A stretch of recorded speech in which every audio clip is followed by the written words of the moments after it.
बिस्मिल्लाहिर्रहमानिर्रहीम अस्सलामु अलैकुम dear students, welcome back to the grammar of science. Dear students, आज हम क्लास 9 फिजिक्स बुक के यूनिट 2 विच इज काइनेमैटिक्स के MCQ short and numerical response question को अपने वन शॉर्ट वीडियो लेक्चर के अंदर एक्सप्लेन करने जा रहे हैं।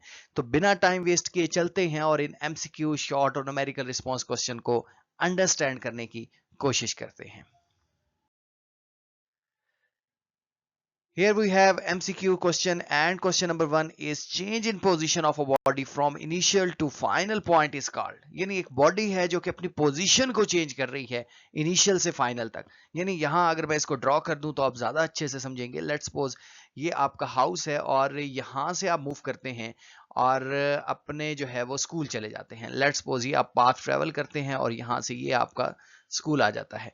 तो देखें कि आप यहां से उठे, यानी अपने घर से उठे और स्कूल पहुंच गए, तो आपने अपनी पोजीशन चेंज कर ली। अब इसमें यह मैटर नहीं कर रहा कि बॉडी जो है वो किस पाथ को बॉडी ने फॉलो किया, बस पोजीशन चेंज का आया है। यानी यहां से हमने इनिशियल पोजीशन देखनी है और फाइनल पोजीशन देखनी है। तो जब भी पोजीशन में चेंज आएगा तो इसको हम नाम देंगे डिस्प्लेसमेंट का। जब ये आएगा कि एक्चुअल पाथ बॉडी ट्रेवल कर रही है, आल्दो कि आप यहीं से मूव करके गए हैं ऐसे, लेकिन ये अभी हमने कंसीडर नहीं करना। जस्ट आपकी इनिशियल और फाइनल पोजीशन देखनी है, पाथ को नहीं देखना। तो इसको हम नाम कहेंगे डिस्प्लेसमेंट का। तो राइट आंसर क्या बनेगा? ऑप्शन बी बनेगा।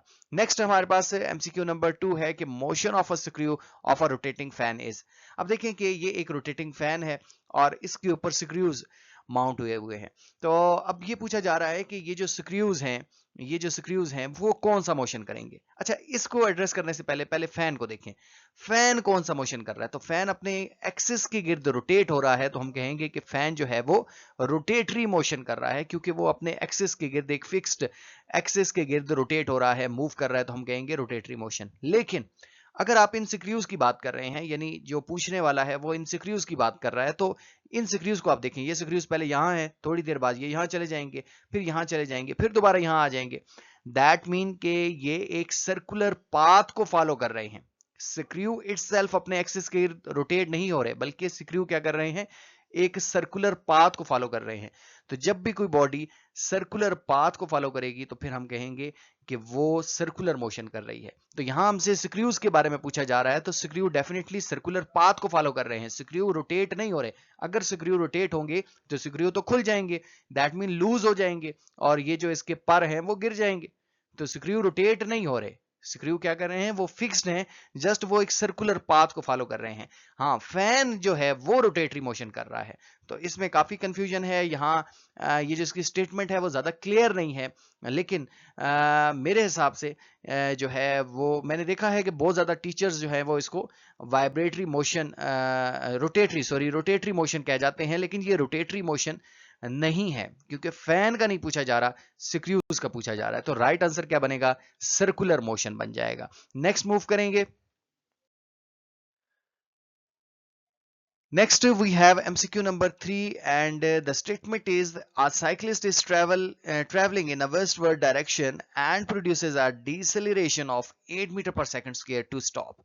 The direction of its acceleration is toward। देखें कि एक साइक्लिस्ट है, जैसा कि इस फिगर में आप देख रहे हैं, और ये वेस्ट डायरेक्शन में जा रहा है और कहा जा रहा है कि ये डिसेलरेट कर रहा है। दैट मीन के इसकी स्पीड स्लो हो रही है। तो देखें, तो इसकी वेलोसिटी की डायरेक्शन क्या है? डेफिनेटली ये इस तरफ जा रहा है, तो वेलोसिटी की डायरेक्शन भी यही होगी।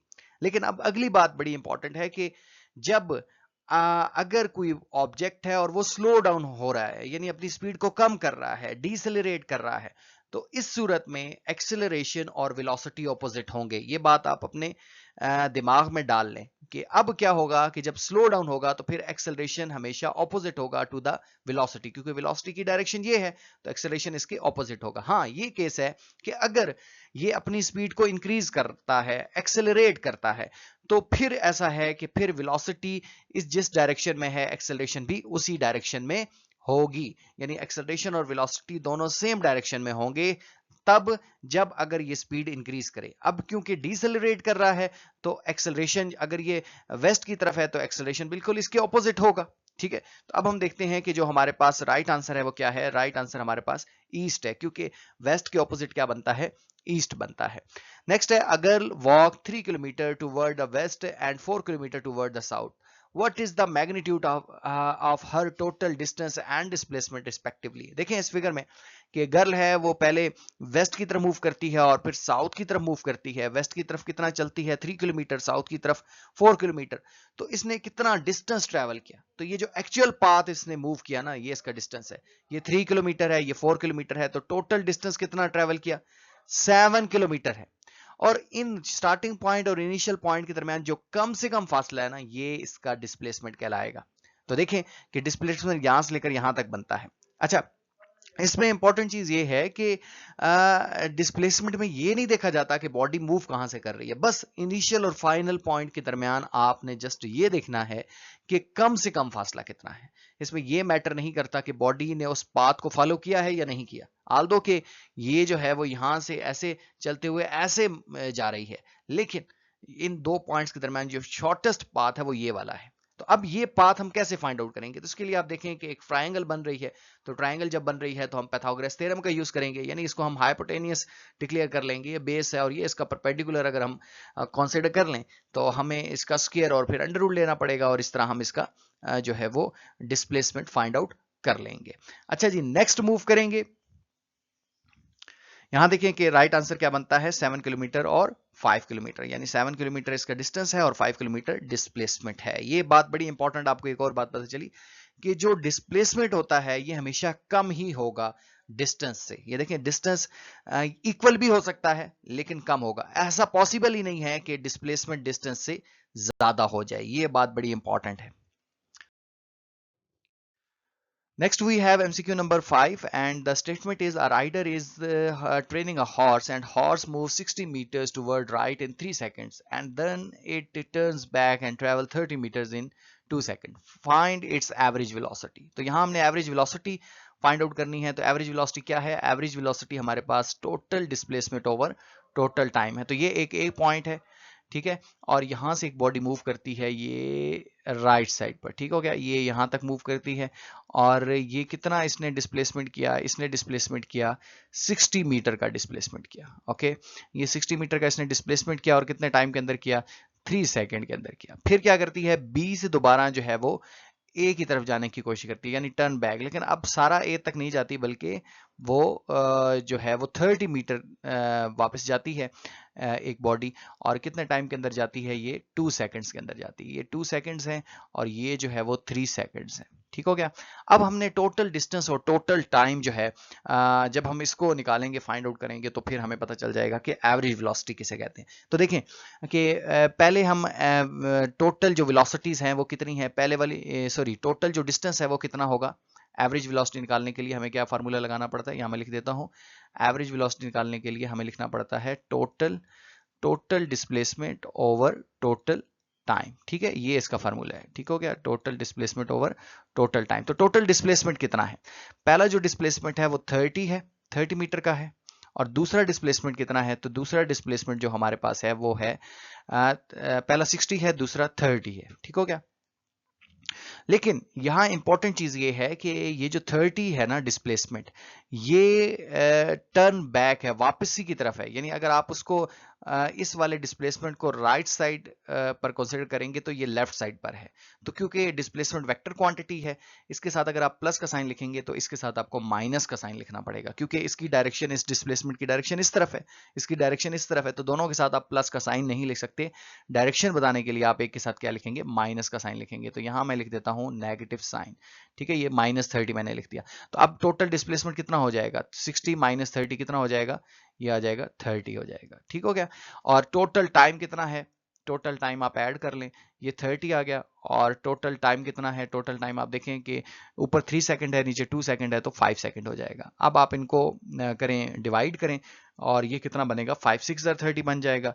तो राइट आंसर हमारे पास क्या बनेगा, ऑप्शन ए बनेगा, विच इज 6 मीटर पर सेकेंड, विच इज 6 मीटर पर सेकेंड, ठीक है, क्योंकि वेलोसिटी हमने यहाँ निकालनी है। नेक्स्ट देखें, नेक्स्ट हमारे पास MCQ नंबर 6 है, if a cyclist has acceleration of 2 metre per second square for 5 second then change its velocity the cyclist is. अब देखें कि यहाँ अगर हम इसको सॉल्व कर लें कि एक्सेलरेशन हमें गिवन है 2 metre per second square, time कितना है 5 सेकंड के लिए, तो चेंज इन वेलोसिटी फाइंड करनी है। तो असल में जो हमारे पास फार्मूला है ना एक्सेलरेशन का, आप पीछे देख कर आए हैं, वो क्या है कि एक्सेलरेशन इक्वल होता है एक्सेलरेशन इक्वल होता है change in velocity over time के। तो यहाँ देखें कि जो चेंज इन वेलोसिटी अगर हमने फाइंड करनी है तो we have to multiply with time with acceleration, यानी एक्सेलरेशन के साथ आप टाइम मल्टीप्लाई कर दें तो by this you will be able to calculate the change in velocity. ठीक हो गया। तो यहां से आप चेंज इन वेलोसिटी को कैलकुलेट कर लेंगे। तो एक्सेलरेशन कितना है जी, यहां हमने लिखा है, आप देख सकते हैं एक्सेलरेशन की जगह एक्सेलरेशन 2 है और टाइम कितना है 5, इनको मल्टीप्लाई तो कितना आएगा change in velocity 10 metre per second. जो राइट आंसर है वो क्या है, ऑप्शन बी है। नेक्स्ट मूव करेंगे। Next we have MCQ number 7 and the statement is a car is moving with a velocity of 10 meter per second. If it has acceleration of 2 meter per second square for 10 second, what is the final velocity of the car? तो इसके लिए देखें कि यहाँ हमने इसको solve किया है। फाइनल वेलोसिटी अगर हमने कैलकुलेट करनी है तो हमें ये फार्मूला लिखना है जिसको हम कहते हैं first equation of motion, which is equal to Vf is equal to Vi plus At। अच्छा, अगर आपके माइंड में है कि ये इक्वेशन कैसे आई है तो यहाँ मैं दोबारा इसको लिख देता हूँ कि एक्सेलरेशन आपको पता है कि क्या होती है, एक्सेलरेशन इक्वल होता है Vf minus Vi divided by T. ठीक हो गया, ये एक्सेलरेशन का फार्मूला है। अगर ये जो टी है डिनोमिनेटर में, ये आप जाकर इधर मल्टीप्लाई कर दें तो At इक्वल हो जाएगा, At इक्वल हो जाएगा Vf माइनस Vi हो जाएगा। ठीक हो गया, ये बात आपको पता है।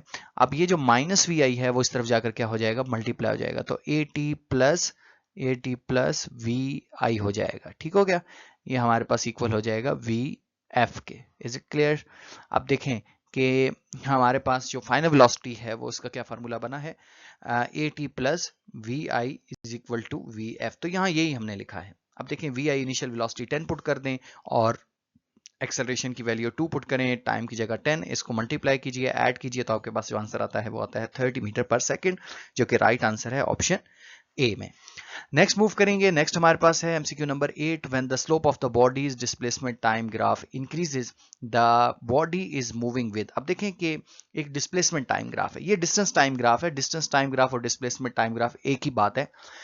देखें कि इसमें ये जो स्लोप है अगर ये इंक्रीज कर रही है तो ये देखें ये कब इंक्रीज करेगी और कब ये इंक्रीज नहीं करेगी। देखें ये देखें कि जिस तरह अभी ये स्लोप लगी है बनी है, अब देखें कि यहाँ से अगर ये इस तरह से ऊपर की तरफ चली जाती है तो इसका मतलब है इंक्रीज कर रही है, और अगर यही स्लोप नीचे की तरफ जाए यानी टाइम को अप्रोच करेगी तो फिर हम कहेंगे डिक्रीज हो रही है। मैं लेट मी ओपन पॉइंटर, ये देखें ये जो स्लोप है ना ये क्या किसको अप्रोच कर रही है, डिस्टेंस को, तो हम कहेंगे इंक्रीजिंग स्लोप है।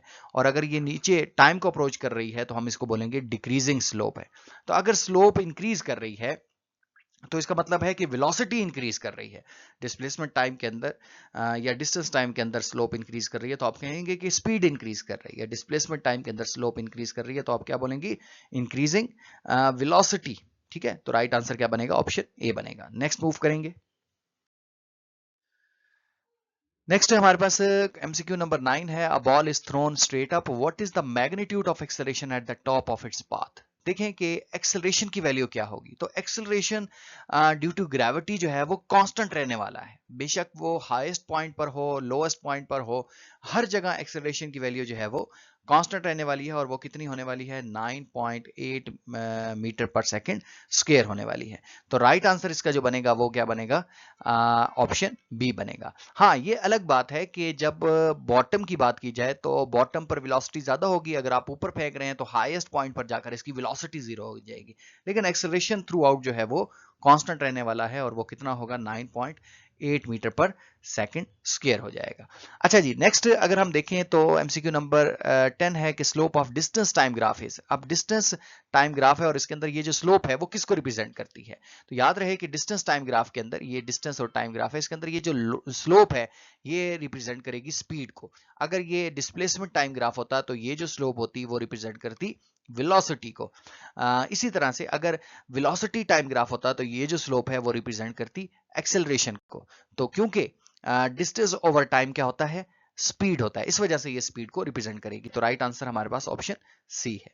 नेक्स्ट चलेंगे।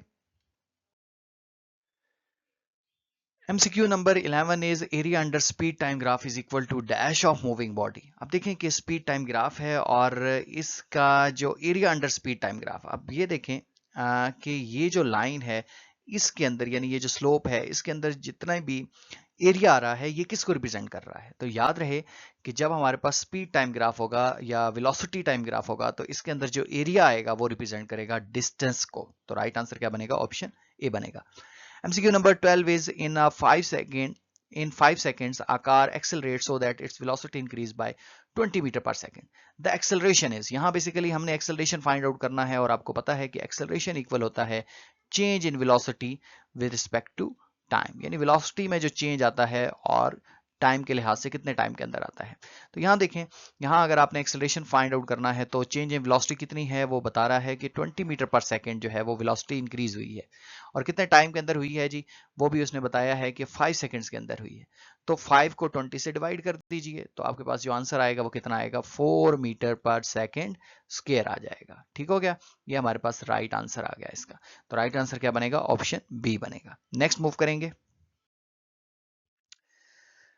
Next we have MCQ number 13. Ball drop freely from a tower reaches the ground in 4 seconds. The speed of impact of the ball is, यानी किस स्पीड से बॉल जो है वो ग्राउंड को इम्पैक्ट करेगी। और ये कहाँ से गिर रही है? ये गिर रही है एक टावर से। और अगर यहाँ हम इसको ड्रॉ कर लें तो ज़्यादा हमें अच्छे से पता चलेगा कि इसमें एक्चुअल सिनेरियो जो है वो क्या है। देखें, ये एक टावर है और इस टावर से एक बॉल गिर रही है। ठीक हो गया। और ये जो बॉल है वो कितने टाइम में ग्राउंड को हिट करती है? 4 सेकंड में ग्राउंड को जाकर हिट करती है, यानी टाइम जो है वो 4 सेकंड है। अब अगर मैं यहाँ आपसे पूछूं कि इसकी इनिशियल वेलोसिटी कितनी है तो आप क्या कहेंगे कि इनिशियल वेलोसिटी जो है वो 0 है क्योंकि अभी रुकी हुई है। और फाइनल वेलोसिटी हमें कहा गया है कि हमने फाइंड आउट करनी है। तो इसके लिए हम वही फार्मूला लिखेंगे। दोबारा से हम चलें इसको लिख देते हैं कि एक्सेलरेशन इक्वल होता है V F minus V I divided by T. ये हमारे पास एक्सेलरेशन का फार्मूला है। अब अगर मैं इसको फर्दर लिखूं कि A T plus V I is equal to V F, क्योंकि आपको पता है कि जो माइनस ये जो टी था, लेट मी ओपन पॉइंटर, ये जो टी था ये इधर जाकर मल्टीप्लाई हो गया, माइनस वी आई इधर जाकर ऐड हो गया। अब एक्सेलरेशन की कितनी वैल्यू है? एक्सेलरेशन ड्यू टू ग्रेविटी है यहाँ, क्योंकि ऊपर से नीचे गिर रही है और एक्सेलरेशन ड्यू टू ग्रेविटी कितना होता है? 9.81। जब नीचे से ऊपर जाएगा तो माइनस 9.81 होगा। अच्छा, ये तो यहाँ हमने लिख दिया 9.81। टाइम कितना है? टाइम हमारे पास है 4 सेकंड। तो 9.81 को 4 से मल्टीप्लाई कीजिए। इनिशियल वेलोसिटी 0 है, उसकी जरूरत नहीं है। 9.81 को जस्ट 4 से मल्टीप्लाई कीजिए तो आपके पास जो आंसर आएगा वो आएगा option D, which is 39.2 metre per second, यानी इस वेलोसिटी से जाकर इसने हिट करना है। MCQ number 14 is which of the following distance time graph represent increasing speed of the car। अब कौन सा ऐसा जो है ग्राफ है जिसमें वो बता रहा है कि स्पीड इंक्रीज हो रही है। तो देखें कि ये जो लाइन है ना, इसमें डिस्टेंस एक फिक्स्ड है, यानी डिस्टेंस चेंज नहीं हो रहा। तो डिस्टेंस चेंज नहीं हो रहा तो इसका मतलब है कि ऑब्जेक्ट इज एट रेस्ट। ए तो हमें ये बता रहा है कि ऑब्जेक्ट रेस्ट पर है। बी क्या बता रहा है कि कांस्टेंट स्पीड से बॉडी मूव कर रही है, क्योंकि जितना टाइम बढ़ता जा रहा है उतना ही डिस्टेंस, तो इस तरह की लाइन आ रही है। तीसरा देखें कि ये जो है कर्व लाइन ये अप्रोच कर रही है डिस्प्लेसमेंट को या डिस्टेंस को, तो इस वजह से हम कह रहे हैं कि ये इंक्रीजिंग स्पीड का है। और ये जो है वो डिक्रीजिंग स्पीड है, यानी कि ये अप्रोच कर रहा है टाइम को। तो राइट आंसर क्या बनेगा? ऑप्शन सी बनेगा। Next, we have a short response question, and the question number 1 is: in a park, children are enjoying a ride on a Ferris wheel. What kind of motion the big wheel has, and what kind of motion the rider have? अब देखें कि ये जो big wheel है ये कौन सा motion कर रहा है। तो ये जो बिग व्हील है ये बेसिकली अपने एक एक्सिस के गिर्द मूव कर रहा है, तो हम कहेंगे कि बिग व्हील जो है वो रोटेटरी मोशन कर रहा है। लेकिन इसमें आप पर्टिकुलर राइडर को देखें तो राइडर पहले यहाँ है और फिर ये ऐसे सर्कुलर पाथ को फॉलो करते हुए दोबारा यहाँ आ जाएंगे। तो राइडर जो हैं वो सर्कुलर मोशन कर रहे हैं क्योंकि वो सर्कुलर पाथ को फॉलो कर रहे हैं। राइडर अपने एक्सिस के गिर्द घूम नहीं रहे। या तो ये होता कि ये जो ये जो सीट्स हैं जिसके ऊपर राइडर बैठे हैं ये इस तरह से करती कि यहां से ये ऐसे अपने इधर ऐसे घूमना शुरू कर देते इसके गिर्द, तो फिर हम कहते हैं कि बिग व्हील जो है वो भी रोटेटरी मोशन कर रहा है और ये भी जो है वो भी रोटेटरी मोशन कर रहे हैं अगर ये ऐसे मूव करते हैं। Let me open pen. ये देखिए मैं यहाँ ड्रॉ कर देता हूँ कि यहाँ से ये ना ऐसे मूव करके ये दोबारा ऐसे आते, ये इसके गिर्द भी मूव कर रहे होते ये। तो फिर हम कहते हैं कि भाई ये जो है ना वो राइडर जो है वो क्या कर रहे हैं, वो रोटेटरी मोशन कर रहे हैं और वो इसके साथ साथ वो सर्कुलर भी कर रहे हैं। वैसे ये ज़्यादा डेंजरस होने वाला था ये झूला, अगर इस तरह से बनता तो ये डेफिनेटली ज़्यादा जो है वो डेंजरस होने वाला था। यानी ये इस ऐसे ऐसे भी बच्चे घूमते और यहाँ इस एक्सिस के गिर्द भी घूमते। वैसे ये ट्राई करना चाहिए, अच्छी वैसे सजेशन है। अच्छा, यहाँ क्या लिखा है कि while the rider have circular motion, rider जो है वो सर्कुलर मोशन कर रहे हैं। मे बी कहीं ये इस तरह का हो, आई डोंट नो कि इस तरह का झूला एग्जिस्ट करता है कि नहीं। अच्छा जी, नेक्स्ट मूव करते हैं और नेक्स्ट देखें कि a boy moves from for some time, give two situation in which his displacement is zero but covered distance is not zero. देखें, दो सिचुएशन दें जिसमें एक डिस्टेंस जो है वो तो जीरो ना हो लेकिन डिस्प्लेसमेंट जो है वो जीरो है। तो इसको समझिए, ये बात बड़ी इंपॉर्टेंट है। देखें इस फिगर को देखिए, ये हाफ सर्कल है और ये फुल सर्कल है। तो हाफ सर्कल को पहले देखिए। लेकिन लेट्स सपोज कि एक ऑब्जेक्ट है या कोई बॉडी है जो कि ये एक ए पॉइंट है, यहां से अपना मोशन स्टार्ट करती है और बी पॉइंट पर जाती है। ठीक है, और कैसे जाती है, जो एक्चुअल पाथ वो फॉलो करती है बॉडी, वो ऐसे फॉलो करती है, यानी यहां से ये ऐसे। ठीक है, या एक स्टूडेंट है वो इस ए पॉइंट से चलता है और यहाँ बी पॉइंट पर आता है, लेकिन वो इस पाथ को फॉलो करता है। तो ये जो वो पाथ फॉलो करेगा ना, इसको हम बोलेंगे डिस्टेंस। ठीक हो गया। और इन दो पॉइंट्स के दरमियान जो कम से कम फासला है ना, इसको हम क्या नाम देंगे, डिस्प्लेसमेंट का नाम देंगे। ठीक है, और डिस्प्लेसमेंट जो है वो ये वाला है। तो डिस्प्लेसमेंट मैंने आपको पहले ही बताया, या तो इक्वल होगा डिस्टेंस के या लेस होगा। तो यहां लेस है, कम है।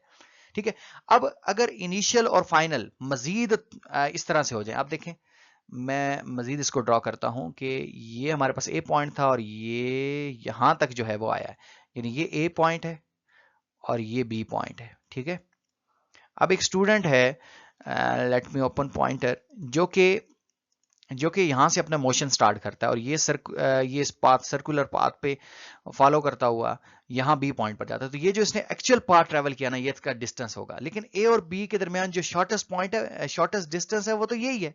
तो ये डिस्प्लेसमेंट होगा। तो डिस्प्लेसमेंट मजीद कम हो गया, क्योंकि इनिशियल और फाइनल पॉइंट के दरमियान जो गैप है वो मजीद कम हो गया, डिस्प्लेसमेंट मजीद कम हो गया। तो क्या ऐसा सिनेरियो है कि डिस्प्लेसमेंट जीरो हो जाए, क्वेश्चन ये पूछा जा रहा है। तो देखें, अगर स्टार्टिंग और इनिशियल पॉइंट, स्टार्टिंग और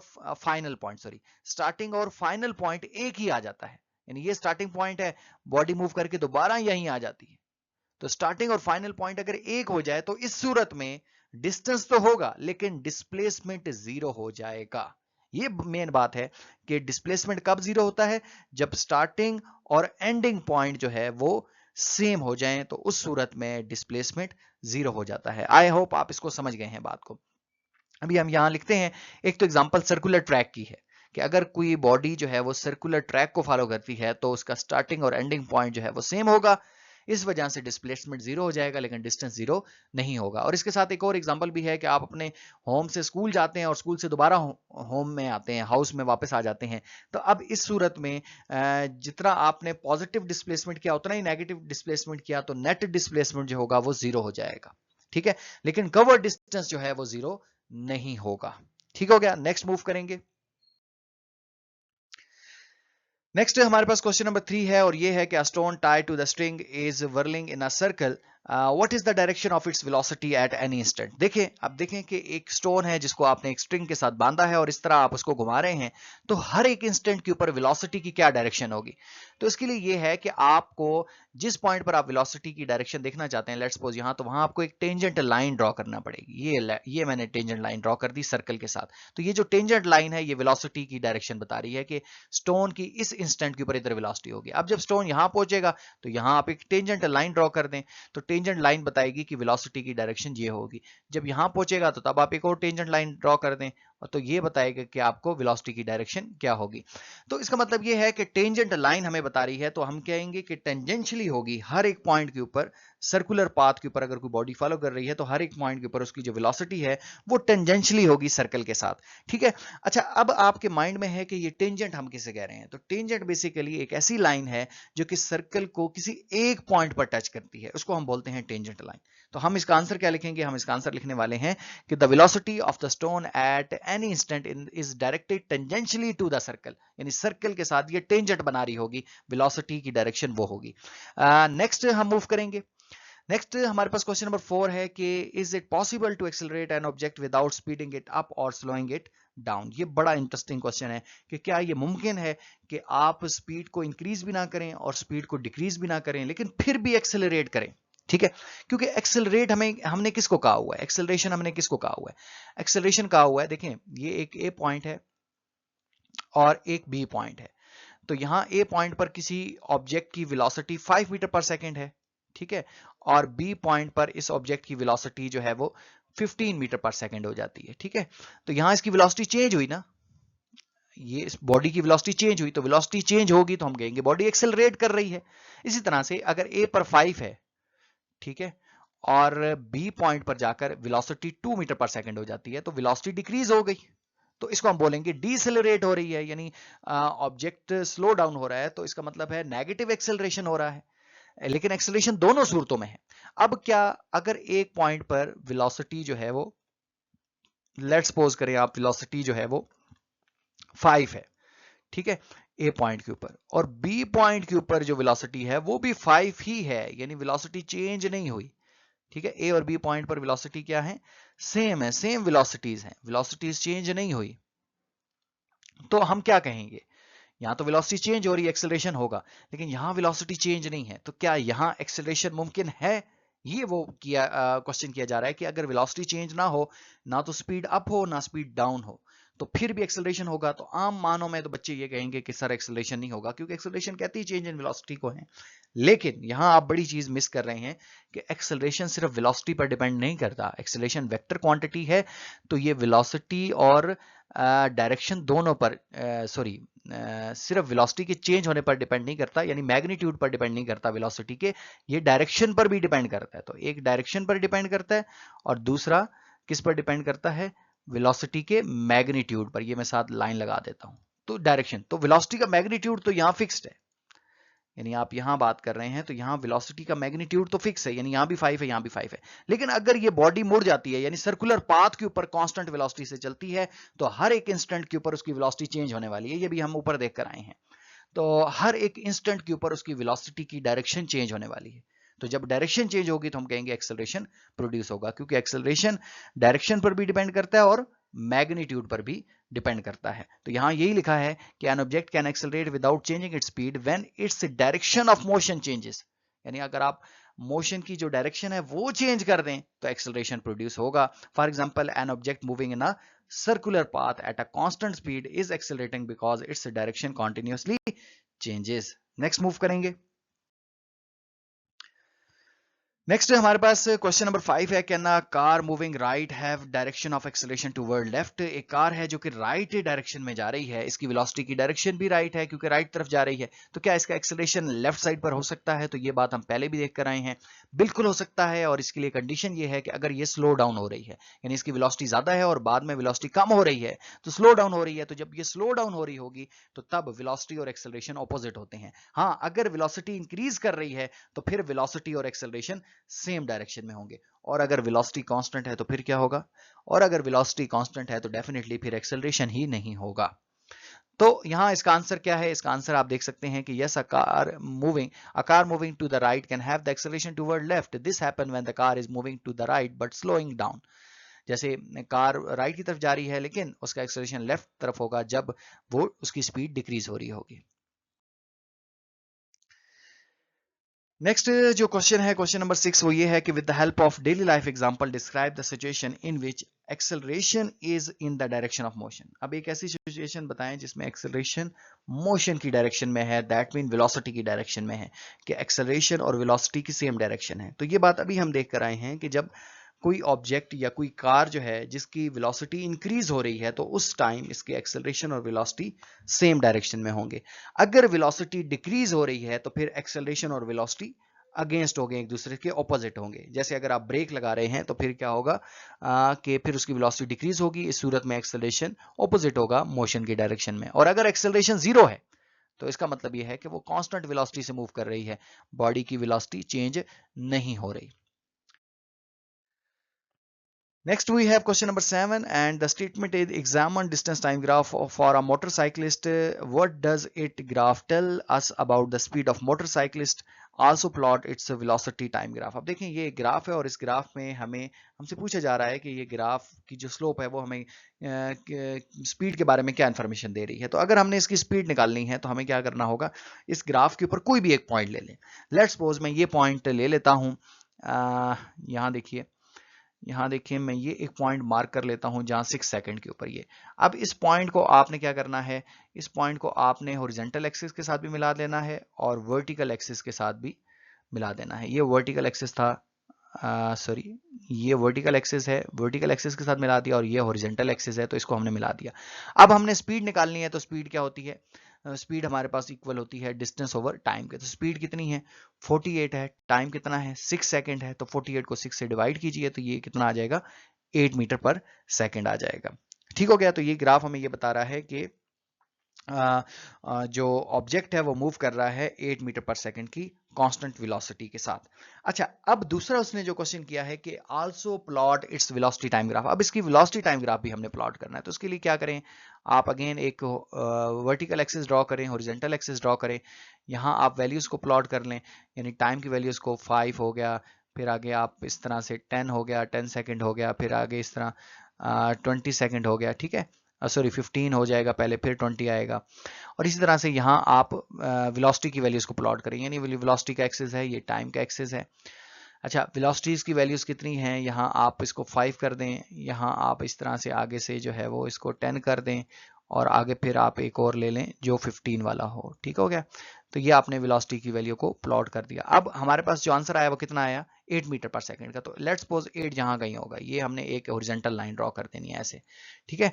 तो ये जो हॉरिजॉन्टल लाइन आ गई ना हमारे पास ये 8 पर, तो ये हॉरिजॉन्टल लाइन हमें ये बता रही है कि एक कांस्टेंट वेलोसिटी है। अब वेलोसिटी टाइम ग्राफ के अंदर इस तरह से कांस्टेंट वेलोसिटी का ग्राफ आप प्लॉट करते हैं या ड्रॉ करते हैं।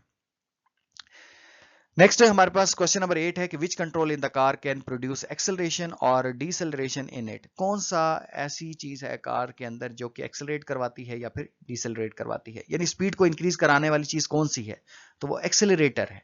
एक्सेलरेटर जो है वो एक्सेलरेशन प्रोड्यूस करता है, और डिक्रीज किसकी मदद से करते हैं स्पीड, ब्रेक की मदद से। तो जब आप ब्रेक लगाएंगे तो स्पीड डेफिनेटली कम होगी, तो ब्रेक जो है वो बेसिकली डिसेलरेट करवाता है गाड़ी को। नेक्स्ट मूव करेंगे।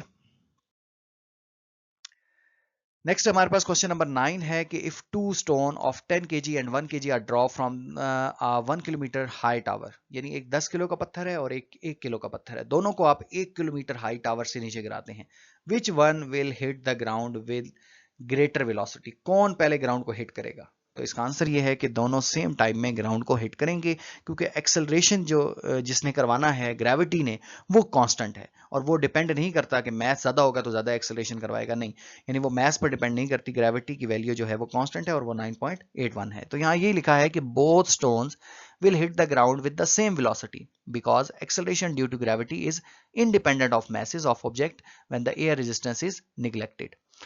नेक्स्ट देखें, आपके 100 gram ball is just release from the rest and another is thrown downward with the velocity of 10 metre per second, which will have the greater acceleration. देखें ये बड़ा जबरदस्त क्वेश्चन है, और ये क्वेश्चन ही बेसिकली आपको इस तरह से है कि आपको SLO आपकी प्रिपरेशन हो रही है, क्योंकि ये क्वेश्चन आप लोगों ने लाजमी करने हैं। आप देखें कि कितने मजे का क्वेश्चन है और इससे आपको सारी साइंस समझ आएगी। और देखें कि फॉर एग्जांपल ये एक टावर है, और एक टावर के ऊपर से ना हम एक बॉल को गिरा रहे हैं, दो बॉल्स गिरा रहे हैं। एक बॉल जो है ये बॉल कंसीडर कर ले, ठीक है, और एक जो है वो ये बॉल रेड वाली बॉल कंसीडर कर लें, ठीक है, ये दो बॉल्स हैं, ठीक है। अब ये है कि एक बॉल को ना, ये जो रेड वाली बॉल है इसको हम जोर से गिरा रहे हैं, यानी इसको इनिशियल वेलोसिटी दे रहे हैं 10 मीटर पर सेकंड, इसके पास वेलोसिटी है, और जो दूसरी जो बॉल है ना उसकी कोई वेलोसिटी नहीं है, इनिशियल वेलोसिटी नहीं है, उसकी इनिशियल वेलोसिटी 0 है, ठीक है। इस बॉल की जो इनिशियल वेलोसिटी है वो 0 है, कोई वेलोसिटी नहीं है, 0 मीटर पर सेकंड आप इसको कह दें, ये वेलोसिटी है इसकी। ठीक हो गया। अब आपसे पूछ रहा है कि कौन सी बॉल, क्या ये बॉल नीचे जल्दी आएगी या ये बॉल नीचे जल्दी आएगी, कौन सी बॉल जो है जल्दी नहीं आएगी, ये नहीं पूछ रहा कौन सी बॉल ज्यादा एक्सेलरेशन करेगी, विच विल हैव ग्रेटर एक्सेलरेशन, कौन सा ज्यादा एक्सेलरेट करेगी, कौन सा अपनी स्पीड को ज्यादा चेंज करेगी, ठीक है, ये आपसे क्वेश्चन किया जा रहा है। अच्छा देखें कि ये आप, आई होप आप क्वेश्चन को समझ गए हैं कि इसको आपने जस्ट होल्ड किया हुआ है, अनहोल्ड करना है आपने इसको, यानी हाथ में पकड़ा हुआ है, हाथ को मुट्ठी को खोल देना है, ये बॉल खुद ब खुद नीचे आएगी, आपने कोई फोर्स नहीं लगानी।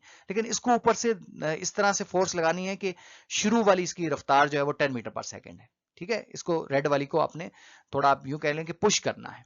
ठीक हो गया। अच्छा, तो क्या ये इसकी वेलोसिटी ज्यादा चेंज होगी या इसकी वेलोसिटी चेंज होगी? तो इसका आंसर ये है कि दोनों का जो एक्सेलरेशन है वो सेम है, और वो कितना होगा 9.81। यानी जो ही 1 सेकंड होगा तो इसकी रफ्तार 9.8 मजीद इंक्रीज हो जाएगी और इसकी भी इंक्रीज हो जाएगी। फिर जो ही 1 सेकंड गुजरेगा तो इसकी रफ्तार मजीद 9.81 इंक्रीज होगी, और इसकी डेफिनेटली ये वाली जो बॉल है ये ज्यादा वेलोसिटी के साथ ग्राउंड को हिट करेगी, क्योंकि इसके पास कुछ इनिशियल वेलोसिटी है। लेकिन जो वेलोसिटी का चेंज होना है ना, वो दोनों का सेम होगा, क्योंकि यहां वो पूछ रहा है कि जो वेलोसिटी का चेंज होना है वो किसका ज्यादा होगा। तो वेलोसिटी में जो चेंज आएगा वो दोनों का सेम आएगा, क्योंकि एक्सेलरेशन ड्यू टू ग्रेविटी है वो कांस्टेंट है और वो इंडिपेंडेंट है, इनिशियल वेलोसिटी के ऊपर वो डिपेंड नहीं करती। ठीक है, ये बड़े मजे का क्वेश्चन था, आई होप आप इसको समझ गए हैं। नेक्स्ट मूव करेंगे। Next we have numerical response question, और न्यूमेरिकल रिस्पांस क्वेश्चन में जो क्वेश्चन नंबर 1 है वो ये है कि कन्वर्ट द फॉलोइंग, और इसका जो ए पार्ट है वो है 160 kilometre per hour into metre per second. यानी ये जो किलोमीटर पर आवर है इसको आपने कन्वर्ट करना है मीटर पर सेकंड में। यानी किलोमीटर को आपने लेकर जाना है मीटर में, और आवर को आपने लेकर जाना है सेकंड में। तो सबसे पहले जिस एक यूनिट को दूसरी आप यूनिट में चेंज करते हैं ना, तो आपको इनका रिलेशन पता होना चाहिए। यानी 1 किलोमीटर के अंदर 1000 मीटर्स होते हैं, ये हमें पता होना चाहिए। इसी तरह से 1 आवर के अंदर कितने सेकंड्स होते हैं, तो 1 आवर के अंदर 60 मिनट होते हैं, और 1 मिनट के अंदर 60 सेकंड्स होते हैं। इस तरह 1 आवर के अंदर 3600 सेकंड्स होते हैं। ठीक हो गया। तो अब ये अगली जो बात है ना, ये बड़ी इंपॉर्टेंट है कि जिस चीज को आपने रिप्लेस करना है, यहां हमने किलोमीटर को रिप्लेस करवाना है विद मीटर। तो जिस चीज को आपने रिप्लेस करवाना है रिलेशन में, उस चीज के साथ कोई डिजिट ना हो एक्सेप्ट 1। 1 के अलावा कोई डिजिट नहीं है, ना हो। अगर कोई डिजिट है तो उसको दूसरी तरफ ले जाएं, इक्वल की दूसरी तरफ। यहां तो कोई नहीं है, तो इसके ऑपोजिट जो चीज है वो सारी की सारी हम लिख देंगे। यानी 1000 मीटर हम यहां लिख देंगे। देखें, किलोमीटर की जगह हमने 1000 मीटर लिख दिया, आवर की जगह हमने क्या लिख दिया, 3600 सेकंड लिख दिया। ठीक हो गया। इसको फर्दर मल्टीप्लाई और डिवाइड कीजिए तो आपके पास कुछ आंसर आएगा 44.44 मीटर पर सेकंड। इसको कटिंग वगैरह कर लें, आप लोग इसको कर लेंगे। नेक्स्ट देखिए, नेक्स्ट अब ये है कि 36 मीटर पर सेकंड है, इसको किलोमीटर पर आवर है। यानी मीटर को आपने किलोमीटर में लेकर जाना है और सेकंड को आवर में। तो इन दोनों के दरमियान रिलेशन हमें पता होना चाहिए। वही रिलेशन हमने पहले भी लिखा हुआ है कि 1 किलोमीटर के अंदर 1000 मीटर्स होते हैं।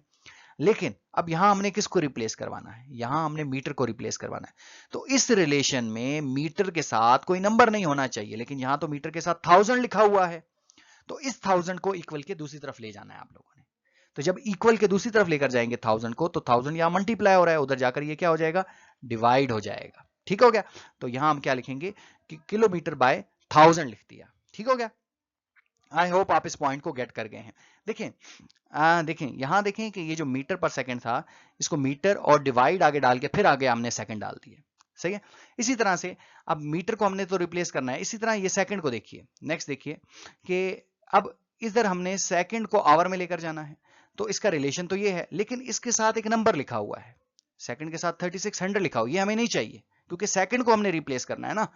तो ये जो नंबर है वो उस तरफ जाकर क्या हो जाएगा, डिवाइड हो जाएगा। तो आवर बाय 3600 लिख देंगे सेकंड की जगह। तो यहां हम लिख दिया मीटर की जगह किलोमीटर बाय 1000 और आवर की जगह 3600 लिख दिया।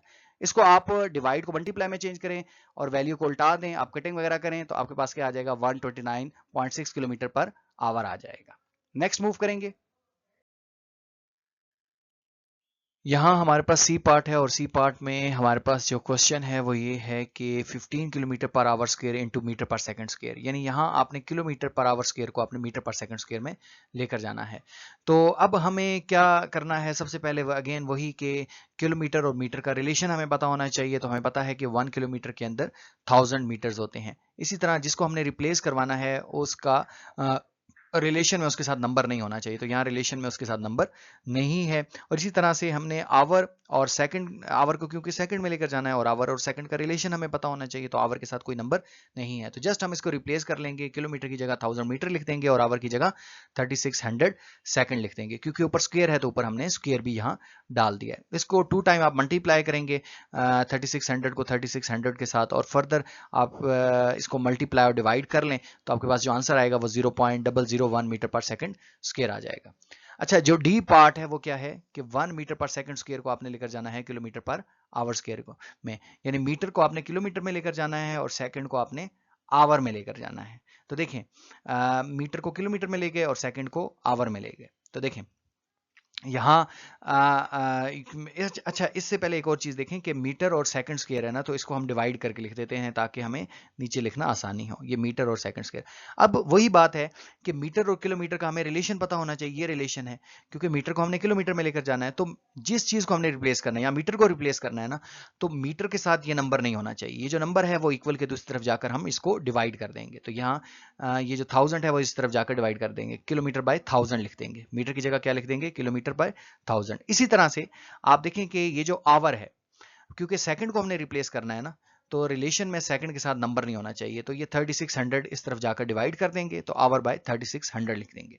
तो मीटर को रिप्लेस कर देंगे किलोमीटर बाय 1000 से, और सेकंड को रिप्लेस करेंगे आवर बाय 3600 से। अब वैसे ही डिवाइड को मल्टीप्लाई में चेंज करेंगे तो रेसिप्रोकल ले लेंगे, और इसका स्क्वायर है तो 2 टाइम आप इसको लिखेंगे और नीचे आवर का स्क्वायर हो जाएगा, और इसको फर्दर मल्टीप्लाई डिवाइड करने से आपके पास कुछ आंसर इस तरह से आएगा, 12,960 किलोमीटर पर आवर स्क्वायर आ जाएगा। नेक्स्ट हमारे पास क्वेश्चन नंबर 2 है, जो कि है कि in 10 seconds a cyclist increases its speed from 5 kilometre per hour to 7 kilometre per hour while a car moves from rest to 20 kilometre per hour in the same time. Calculate and compare the acceleration in each case. देखें कि एक cyclist है और इसकी initial velocity 5 kilometre per hour है, और final कितनी हो जाती है 7 किलोमीटर पर आवर, और कितने टाइम के अंदर होती है 10 सेकेंड्स के अंदर होती है। इसी तरह से एक कार है जो कि रेस्ट से स्टार्ट करती है, लिखा है ना रेस्ट से, तो इनिशियल वेलोसिटी हम 0 लिख देंगे, final velocity 20 kilometre per our हो जाती है, और कितने टाइम के अंदर होती है, ये भी 10 सेकंड्स के अंदर होती है। तो इन दोनों को हमें एक्सेलरेशन कंपेयर करने का कहा जा रहा है। लेकिन इससे पहले ये जो किलोमीटर पर आवर है इसको आपने एसआई में रखना है, तो किलोमीटर पर आवर को मीटर पर सेकंड में आपने लेकर जाना है। तो यहां देखें, ये हमने लिख दिया कि 5 किलोमीटर पर आवर, तो किलोमीटर को मीटर में करना है और आवर को सेकंड में करना है। वही हम रिलेशन लिखेंगे, 1 kilometre equal to 1000 metre and 1 hour is equal to 3600 seconds. तो किलोमीटर की जगह आपने 1000 मीटर लिख दिया और इसकी जगह सेकंड लिख दिया, इसको कन्वर्ट करेंगे 1.38 मीटर पर सेकंड आ जाएगा। इसी तरह से ये जो फाइनल आपके पास है 7 किलोमीटर पर आवर, इसको भी आप कन्वर्ट करें खुद और आप देखेंगे कि 1.99 मीटर पर सेकंड आ जाएगा। इसी तरह से ये जो 20 किलोमीटर पर आवर है इसको भी आप कन्वर्ट करें तो 5.5 मीटर आ जाएगा। अब हमने एक्सेलरेशन लिखना है, पहले हम साइक्लिस्ट का लिखते हैं। एक्सेलरेशन इक्वल होता है VF minus V I divide by T. VF कितना है, वीएफ हमारे पास है 7 को जब हमने कन्वर्ट किया 1.99 आ गया, और इनिशियल वेलोसिटी 1.38 है वो हमने लिखी। इन दोनों को माइनस करें, डिवाइड बाई 10 करें तो 0.055 मीटर पर सेकंड स्क्वायर आ जाएगा। इसी तरह से अब दूसरा कार का एक्सेलरेशन निकालें, वही VF minus V I divide by T. Final velocity 20 है, 20 को जब हमने कन्वर्ट किया 5.5 यहाँ लिख दिया, और इनिशियल वेलोसिटी 0 डिवाइड बाई 10, इसको करेंगे तो आप 0.55 मीटर पर सेकंड स्क्वायर आ जाएगा। तो आप देखेंगे किसका एक्सेलरेशन ज्यादा है, तो डेफिनेटली कार का एक्सेलरेशन ज्यादा है, क्योंकि कार जो है उतने टाइम के अंदर अपनी वेलोसिटी को ज्यादा चेंज कर लेती है। नेक्स्ट मूव करेंगे।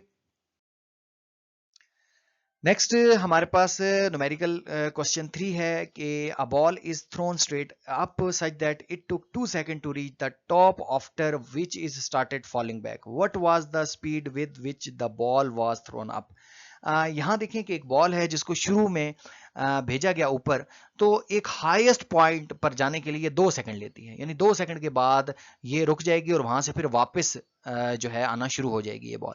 तो देखें कि फाइनल वेलोसिटी इसकी क्या हो जाएगी, तो फाइनल वेलोसिटी डेफिनेटली 0 होगी, इनिशियल वेलोसिटी कुछ होगी, वही हमने कैलकुलेट करनी है। लेकिन ऊपर जाते जाते एक लम्हा आएगा कि जहां इसकी वेलोसिटी 0 हो जाएगी और वहीं से ये वापस आएगी।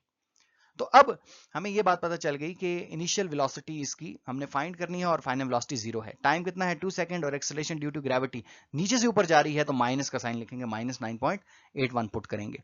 अब ये देखें वही इक्वेशन ऑफ मोशन है, फर्स्ट इक्वेशन ऑफ मोशन, जिसको भी हम देख कर आए हैं कि B F is equal to V I plus A T. तो अब यहाँ वी एफ कितना हमने लिख दिया 0, वी आई की जगह वी आई। एक्सेलरेशन कितना है -9.81 है, टाइम 2 है, इसको आप मल्टीप्लाई कीजिए 2 से तो 19.62 आता है, उस तरफ चला जाएगा क्योंकि माइनस है तो उस तरफ जाकर प्लस हो जाएगा, तो इनिशियल वेलोसिटी आ जाएगी 19.62 मीटर पर सेकंड आ जाएगी। नेक्स्ट मूव करेंगे। नेक्स्ट हमारे पास क्वेश्चन नंबर 4 है जो कि ग्राफ से रिलेटेड है, और इसकी स्टेटमेंट है, a car is moving with a uniform velocity of 20 metre per second for 20 seconds. एक कार है जो कि 20 मीटर पर सेकंड की वेलोसिटी से चल रही है 20 सेकंड तक। देन ब्रेक्स आर अप्लाइड, उसके बाद ब्रेक लगाई जाती हैं और ये इसकी वेलोसिटी जो है वो 0 हो जाती है इन 30 second. Plot the graph and calculate the distance using speed time graph. एक तो ग्राफ हमने प्लॉट करना है, और क्योंकि हमारे पास वेलोसिटी टाइम है तो हमने यहाँ वेलोसिटी का एक्सेस बनाना है, स्पीड भी आप लिख सकते हैं, और यहाँ हमने टाइम लिख दिया। तो बेहतर है कि आप यहाँ वेलोसिटी लिखें और यहाँ क्या लिखते हैं आप, स्पीड सॉरी टाइम लिखते हैं। तो देखें इनिशियल वेलोसिटी 20 है, तो यहाँ 20 पर हमने मार्क करना है, और ये 20 सेकंड तक, यहाँ तक ये 20 सेकंड है, 20 सेकंड तक इसकी 20 मीटर पर सेकंड। उसके बाद ब्रेक लगाई जाती है और इसकी अगले 30 सेकंड में, यानी 20 से अगले 30 सेकंड 50 सेकंड के बाद जाकर ये जो है वो रुक जाती है। तो इसका अभी हमने निकालना है टोटल डिस्टेंस। तो डिस्टेंस कैसे निकालेंगे? तो टोटल डिस्टेंस होता है एरिया अंडर द ग्राफ। ये जो स्लोप है इसके अंदर जितना भी एरिया आ रहा है ये सारे का सारा हमें डिस्टेंस को शो कर रहा है। तो एक हमारे पास रेक्टेंगल आ रही है और एक ट्राइंगल आ रही है, तो हम लिखेंगे total distance is equal to area under the line. ये जो रेड लाइन है इसके अंदर जितना भी एरिया है ये टोटल डिस्टेंस को रिप्रेजेंट करता है। अब एरिया अंडर द लाइन क्या क्या है? एरिया ऑफ रेक्टेंगल है प्लस एरिया ऑफ ट्राइंगल है। रेक्टेंगल जो होती है वो लेंथ इंटू विड्थ इसका एरिया होता है, और ट्राइंगल का हाफ बेस इंटू हाइट होती है।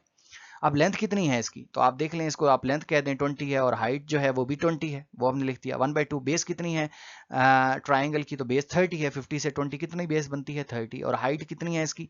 वो 20, वो हमने लिख दिया। इसको मल्टीप्लाई कीजिए, 2 से डिवाइड कीजिए, इन दोनों को मल्टीप्लाई कीजिए, फिर फर्दर ऐड कीजिए, तो आपके पास आंसर आएगा 7 मीटर आ जाएगा। नेक्स्ट हमारे पास क्वेश्चन नंबर 5 है, वो ये है कि a girl start her motion by racing bicycle in a straight line at a speed of 50 kilometre per hour. Her speed is changing at a constant rate. If she stops after 60 seconds, what is her acceleration? देखें, एक girl है जो अपनी racing को start कर रही है और 50 किलोमीटर पर आवर की रफ्तार से, और बाद में वो ब्रेक लगाती है और 60 सेकंड के बाद जाकर रुक जाती है। एक्सेलरेशन हमने फाइंड करना है। तो सबसे पहले हमने यहाँ किलोमीटर पर आवर को कन्वर्ट करना है मीटर पर सेकंड में। तो देखें, हमें रिलेशन पता होना चाहिए कि 1 किलोमीटर के अंदर 1000 मीटर होते हैं, 1 आवर के अंदर 3600 सेकंड्स होते हैं। तो किलोमीटर की जगह हमने 1000 मीटर लिख दिया और आवर की जगह 3600 सेकंड लिख दिया। इनको फर्दर मल्टीप्लाई और डिवाइड किया तो यहाँ हमारे पास इनिशियल वेलोसिटी आ गई 13.8 मीटर पर सेकंड आ गई। इनिशियल वेलोसिटी हमारे पास आ गई, फाइनल 0 है, वो यहाँ हमने पुट कर दी, डिवाइड बाय टाइम। टाइम हमारे पास 60 सेकंड्स है, तो इसको करने से आपके पास जो एक्सेलरेशन आएगा वो कितना आएगा? -0.23 मीटर पर सेकंड आएगा। देखें, शुरू में वेलोसिटी ज्यादा है, बाद में कम आएगी, तो इसको बोलेंगे नेगेटिव एक्सेलरेशन है। ठीक हो गया? नेक्स्ट मूव करेंगे। Now we have last but not least question which is consider the following speed time graph. Tell the A part जो है which part of the graph is showing acceleration, deceleration and zero acceleration. देखिए कि velocity time graph के अंदर तो ये जो हमारे पास rising slope होती है ये हमें बताती है एक्सेलरेटिंग के बारे में, और ये जो पैरेलल लाइन आ जाती है टाइम एक्सिस के इसका मतलब है जीरो एक्सेलरेशन है, यानी वेलोसिटी चेंज नहीं हो रही, कांस्टेंट वेलोसिटी है। और ये जो डिक्रीजिंग स्लोप है या डाउनवर्ड स्लोप जो आगे आ रही है इसको हम नाम देते हैं नेगेटिव एक्सेलरेशन का। तो ए से बी आपने लिखना है एक्सेलरेशन को रिप्रेजेंट करती है, बी से सी वेलोसिटी चेंज नहीं हो रही तो ये जीरो एक्सेलरेशन है, और सी से डी जो है वो नेगेटिव एक्सेलरेशन है जिसे आप डीसेलरेशन भी कहते हैं। बी पार्ट है calculate cover distance from 10 second to 20 second. अब 10 से 20 सेकंड के दरमियान कितना डिस्टेंस कवर किया है ये अभी हमने बताना है। तो स्पीड इक्वल होती है डिस्टेंस इनटू टाइम के। तो यहां से अगर आपने डिस्टेंस निकालना है तो जो टाइम डिवाइड हो रहा है इधर जाकर मल्टीप्लाई कर दें, तो डिस्टेंस इक्वल हो जाएगा स्पीड इनटू टाइम। तो स्पीड कितनी है जी? स्पीड हमारे पास 50 है और टाइम कितना है 10 है, तो इस तरह से आप डिस्टेंस निकाल लेंगे। लेकिन इस डिस्टेंस को हम एक और तरीके से भी निकाल सकते हैं, और वो तरीका क्या है, वो मेथड क्या है? वो मेथड ये है कि आप जो है ना इस, क्योंकि ये है ना हमारे पास बेसिकली इस लाइन के अंदर जो एरिया है वो ये वाला आ रहा है, तो ये एक बन रही है हमारे पास, क्या बन रही है, इसको हम कह रहे हैं रेक्टेंगल कह रहे हैं। तो रेक्टेंगल का जो एरिया है ना वो डिस्टेंस को रिप्रेजेंट कर रहा है। तो इसकी जो लेंथ है वो कितनी है? लेंथ इंटू विड्थ होती है एरिया। तो लेंथ कितनी है हमारे पास? तो आप देख सकते हैं कि जो लेंथ है ना वो है जी 50, लेंथ 50 है, और जो विड्थ है वो कितनी है? तो वो 10 है। 50 इंटू 10, तो यहाँ भी क्या आ जाएगा? 500 आ जाएगा। एक तो हमने वहां से निकाला, एक ये निकाला। मेरे ख्याल में आप इस तरह से निकालें, ये ज्यादा जो है वो अच्छा है। तो dear students, this is all about unit 2 exercise. अगर आपका इससे रिलेटेड कोई क्वेश्चन है, कोई क्यूरी है, तो लाजमी कमेंट सेक्शन में पूछिए। इंशाल्लाह नेक्स्ट हम मुलाकात करेंगे अगले यूनिट के साथ। अपना बहुत ख्याल रखिएगा, खूब जम के पढ़ाई करेंगे। तब तक के लिए अल्लाह हाफिज।